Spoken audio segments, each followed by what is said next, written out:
Yes friends, हम कर रहे हैं क्लास 9 कंपार्टमेंट प्रिपरेशन के लिए important question exam point of view से। जो कंपार्टमेंट का पेपर है क्लास 9, चलिए स्टार्ट करते हैं।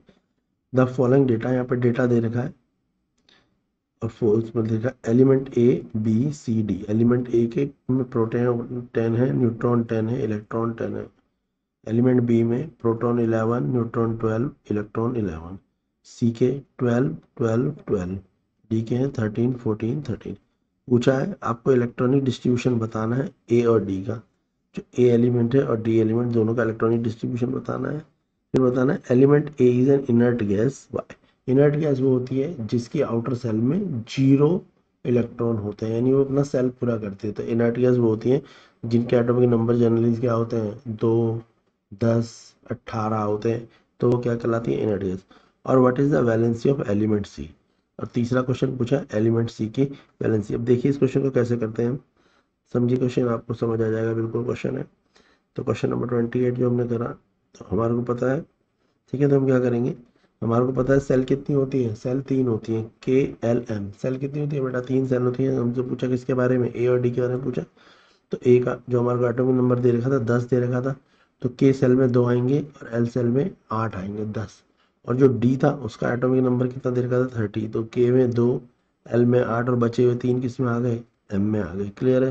तो इलेक्ट्रॉनिक कॉन्फ़िगरेशन हो गई 2 8 और इसकी हो गई 2 8 3। सपोज किसी का 12 दिया होता तो हम लिखते 2 8 2।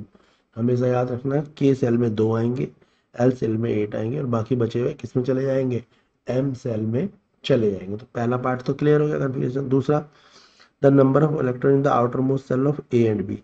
ए और बी के आउटर मोस्ट सेल में कितने इलेक्ट्रॉन, तो ए में हमारे को दे रखे हैं, तो आउटर मोस्ट सेल में ए की में यहाँ पे दिखा हुआ जी, यहाँ पे 8 है। तो हम ये बोलेंगे 8 के कारण ही क्या, इनर्ट गैस है।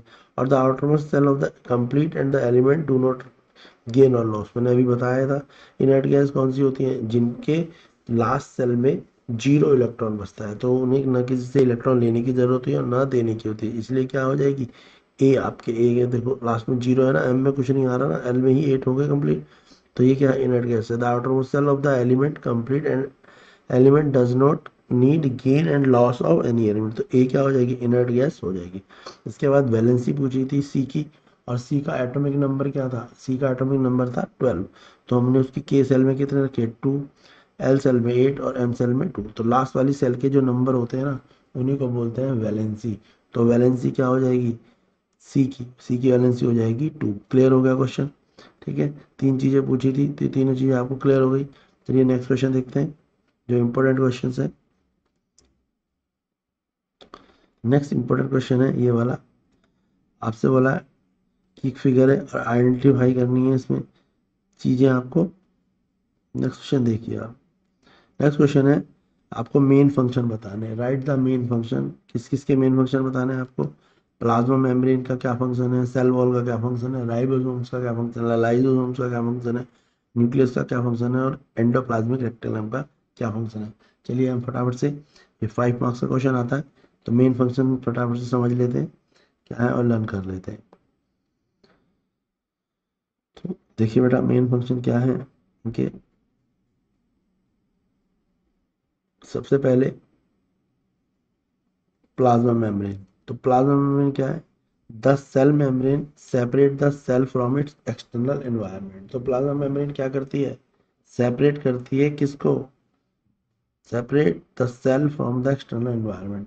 तो जो एक्सटर्नल एनवायरनमेंट है उससे सेपरेट करती है। It is selectively permeable. Plasma membrane क्या होती है, सिलेक्टिवली प्रीमेबल होती है, यानी ये उन्हीं चीजों को अंदर भेजेगी जो काम की है। It protect the cell and provide stability. इसके अलावा प्लाज्मा मेम्ब्रेन क्या करती है, सेल को प्रोटेक्शन देती है और स्टेबिलिटी देती है। क्लियर हो गया, बस इतना याद कर लेना। नेक्स्ट है cell wall. Cell wall is rigid organelle composed of cellulose. तो जो सेल वॉल होती है वो बड़ी रिजिड होती है, यानी बड़ी टाइट होती है, ये कह सकते हो मजबूत होती है। और सेल वॉल किससे बनी होती है, सेल्यूलोज से बनी होती है। The cell wall gives a plant cell its box like shape. और जो सेल वॉल होती है वही प्लांट को उसकी एक बॉक्स लाइक शेप देती है। क्लियर हो गया इतना। Cell wall contain pores. Cell wall में छेद होते हैं जो अलाउ करते हैं सेल को से कोई भी मटेरियल आने और जाने के लिए। क्लियर है। थर्ड है राइबोसोम्स। तो राइबोसोम्स क्या है? Ribosomes are small particle which are found individual in the cytoplasm.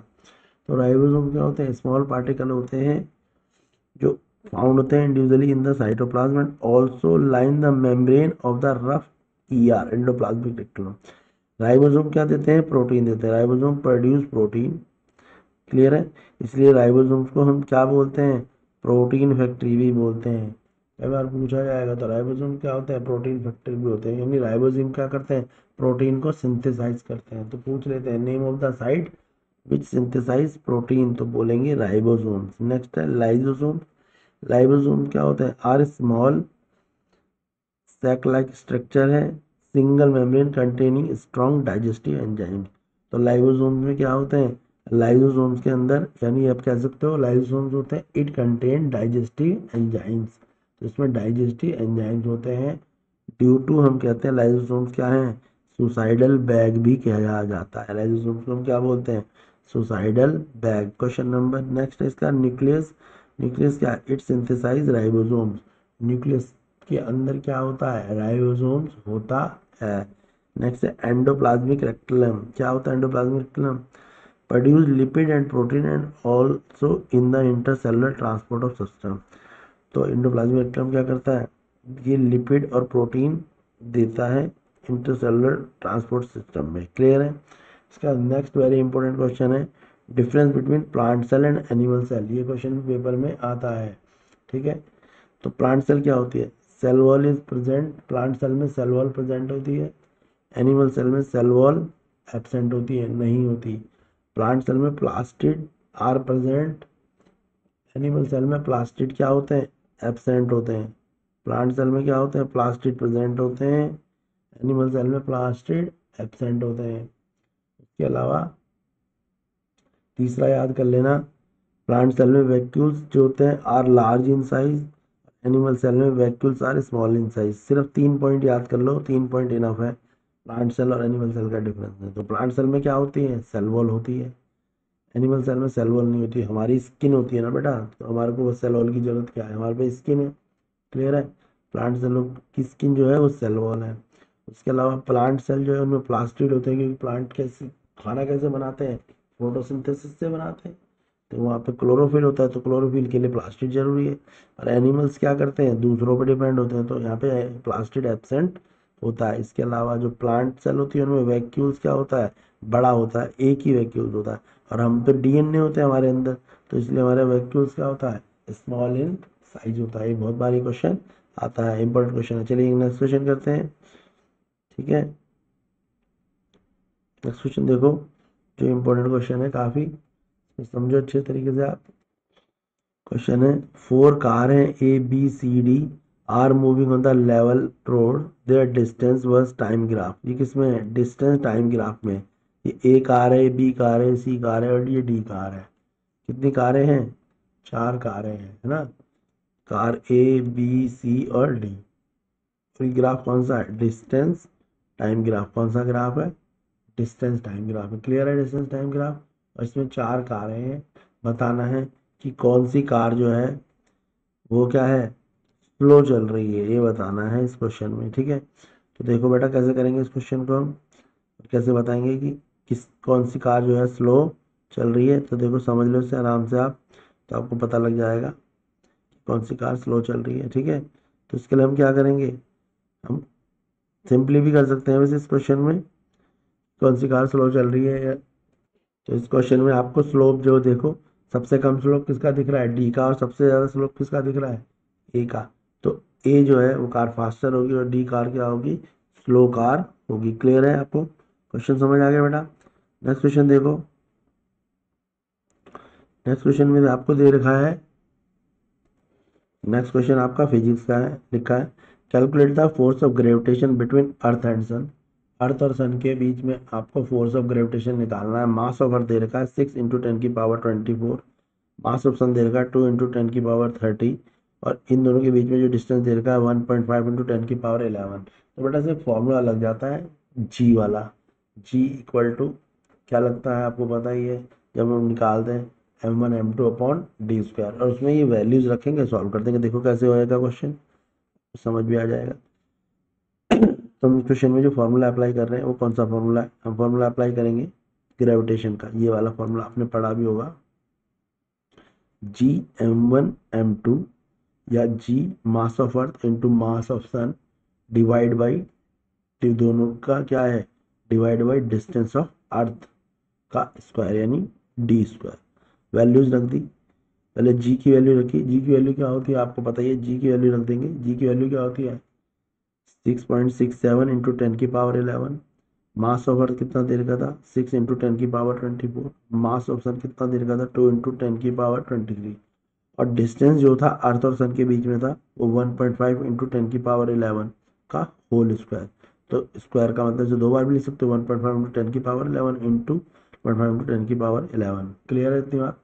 फिर हम बेटा क्या करेंगे, इससे सॉल्व करेंगे, जो इसकी लाइक टर्म्स हैं और अनलाइक टर्म सॉल्व करेंगे तो 6.67 इंटू 6 इंटू ये जब सॉल्व करेंगे तो आपकी वैल्यू क्या आ जाएगी 35.57 इंटू 10⁻21 न्यूटन। ये याद रखना, इस तरीके के जो क्वेश्चन होते हैं जिसमें दिया होगा मास ऑफ सन, मास ऑफ अर्थ और डिस्टेंस दिया होगा, तो फॉर्मूला यही लगेगा G equal to mass of earth into mass of sun divide by distance का स्क्वायर। और जो क्वेश्चन की वैल्यूज दे रखी है उन्हें आप इसमें पुट करेंगे तो आपका क्वेश्चन सॉल्व हो जाएगा। ये क्वेश्चन 5 नंबर का आता है, ठीक है ना, तो ध्यान रखना इस क्वेश्चन पर। नेक्स्ट क्वेश्चन देखेंगे फिजिक्स का। पहला SI यूनिट निकाल बतानी है पावर की, और दूसरा क्वेश्चन पूछा अ पर्सन केयरिंग 10 ब्रिक्स, एक आदमी है उसके पास 10 ईंटें हैं, ईच ऑफ मास 2.5 kg, हर ईंट का मास 2.5 किलो है। ऑन हिज हेड, जो उसने अपने सर में रखी है, और जो हाइट उसकी कितनी है 20 मीटर टू 20 मीटर तक उसने हाइट पे लेके जानी है। वो ईंट कहाँ ले जानी है 20 मीटर ऊंचाई पे ले जानी है, यानी कोई सीढ़ी पे छत पे ले जानी है, और उसे ले जाने में उसे 50 सेकंड लगते हैं। आपको बताना है उसकी पावर कितनी है। तो जब भी कोई क्वेश्चन में आपको बोले ईंट आपने सर पे रखी या कोई वजन सर पे रखा तो ये पोटेंशियल एनर्जी का क्वेश्चन होता है, क्योंकि पोटेंशियल एनर्जी का मतलब क्वेश्चन में हमेशा क्या होता है आप वेट को ऊंचाई पे ले जाते हैं, और काइनेटिक एनर्जी क्वेश्चन में क्या होता है ऑब्जेक्ट मूव करता है यानी एक जगह से दूसरी जगह जाता है। तो इससे आइडिया लग गया होगा पोटेंशियल एनर्जी का क्वेश्चन है, तो फॉर्मूला लग जाएगा इसमें potential energy equal to mgh। G यहाँ पे दे रखा है, एच यहाँ पे दे रखा है, एम यहाँ पे दे रखा है, वैल्यूज लगानी है, क्वेश्चन सॉल्व हो जाएगा। देखिए कैसे करते हैं क्वेश्चन को, तो जो क्वेश्चन का तरीका भी आपको समझ आ जाएगा। ये क्वेश्चन फिजिक्स का है, अच्छा क्वेश्चन है, आ जाता है। तो आपको पता आना चाहिए सबसे पहले ऐसा यूनिट ऑफ पावर में आप लगाएंगे वॉट, ऐसा यूनिट पावर की क्या है वॉट है, तो पहला पार्ट तो समझ आ गया। दूसरे में बताया था मास ऑफ ब्रिक, एक ईंट का मास कितना है 2.5 किलो, तो मास 10 ब्रिक का कितना होगा 2.5 किलो इंटू 10 यानी टोटल कितना हो गया 25 किलो। किस हाइट पे लेके जाना है 20 मीटर हाइट में, तो एच कितना है 20 मीटर क्वेश्चन में दिया था। टाइम कितना है 50 सेकेंड। पावर निकालती हो, पावर क्या होता है मैंने बताया था mgh, और अगर टाइम दे रखा है तो डिवाइड बाई टाइम, और टाइम नहीं दे रखा होता तो mgh ही होता। तो 25 इंटू 10 इंटू 20, जब आप इसे सॉल्व करेंगे तो आपको पता ही लग जाएगा। 25 इंटू 50 2 से काटेंगे तो क्या आ जाएगा 100 जूल पर सेकेंड। ठीक है, तो पावर समझ आ गया कैसे निकला। तो पहले तो पावर की ऐसा यूनिट वो क्या होती है पता होना चाहिए, वॉट होती है। और जब भी किसी भी क्वेश्चन में आपको दिखे कि वेट को किसी ऊंचाई पे ले जाया जा रहा है तो आप पोटेंशियल एनर्जी का फॉर्मूला लगाएंगे। अगर कोई ऑब्जेक्ट मूव कर रहा है जैसे कार चल रही है, बाइक चल रही है, तो आप काइनेटिक एनर्जी का फॉर्मूला लगाएंगे। क्लास 9 की कंपार्टमेंट प्रिपरेशन चल रही है, उसके लिए आप एक इम्पोर्टेंट क्वेश्चन जो हैं जो एग्जाम में आएंगे उनकी प्रिपरेशन चल रही है। इसके बाद पेपर भी कराए जाएंगे, क्वेश्चन पेपर भी कराए जाएंगे। तो आप चैनल को लाइक करें, शेयर करें और सब्सक्राइब करें।